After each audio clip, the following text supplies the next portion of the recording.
It's called placing letters on the line. I've seen this and I never realized it had the midline, the baseline, and the top line. Yep. Like that's what it was. Yep, that's I know it's not very obvious in the beginning. So this actually has a third line on there that we use as the tail line. So we have headline, midline, baseline, and tail line. Oh, okay. So you have, like this guy goes below the line. I see. So it shows you the full scope of where they all sit. Which the baseline is, or the tail line is really the headline of the next set of lines. So placing letters on the line, you always want there to be a control chart that goes along with this, so it shows you where they're all supposed to sit. And you just have that conversation with the child as far as the different parts of the line. So we have lots of different lines. This is for line placement. So I'm going to show you how each of our letters either sit on the line, if they extend all the way up to our headline, which is the same as this one, or some of them that go down below the line. Cool, you want to see where they all sit? So you'll give some examples of different ones. So I have an A that sits on the line, or an F that goes all the way to the headline, and then we have the J that goes below the line. So you can practice putting your letters on the line and look at this chart to make sure they're sitting on there correctly. And you can do it in any order you want to. So some kids will just go A to Z, or they can, if they're already doing this type of work, then they might spell out their words on here. So if you want to spell out fat cat, move my stuff off there.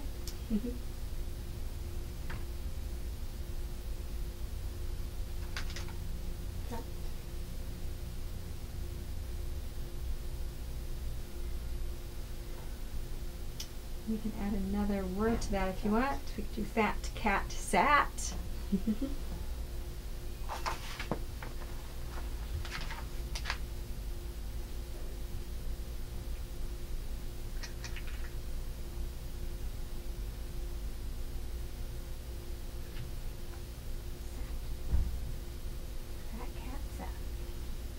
We haven't introduced that yet, so I'm not going to give you that one.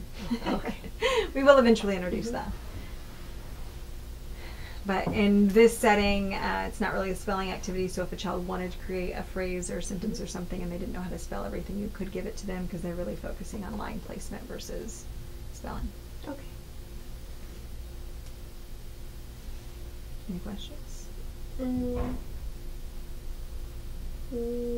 really. I don't think so. This is something I imagine you do for second years, right? It depends. Some first years get into this, but yeah, probably primarily second years. The line placement can be done a little bit sooner. I think you guys do in your classroom, you have like smaller trays with just the letters that you've introduced so far of that school year. And so you can use that line placement tray as just line placement. And then some teachers will put out word cards, so it's more of like a copywriting type thing. So they look at the letters on the card and then they mirror that. So it's more of just a recognition of the letters and then the line placement where you isolate. They're not really reading or spelling. I've seen, when I first started, there was a wooden tray that had the lines kind of taped on there. Yeah. And I think it was with the movable alphabet at one point. But we don't have that anymore, and I don't even know if we have this. Okay. Yeah, we'll definitely want to. This was something that we bought recently, actually. Taping the lines out is what you will typically see in classrooms because not everyone has one of these mats. Yeah, I think I've seen something like this in Stacy's room now. She might have it.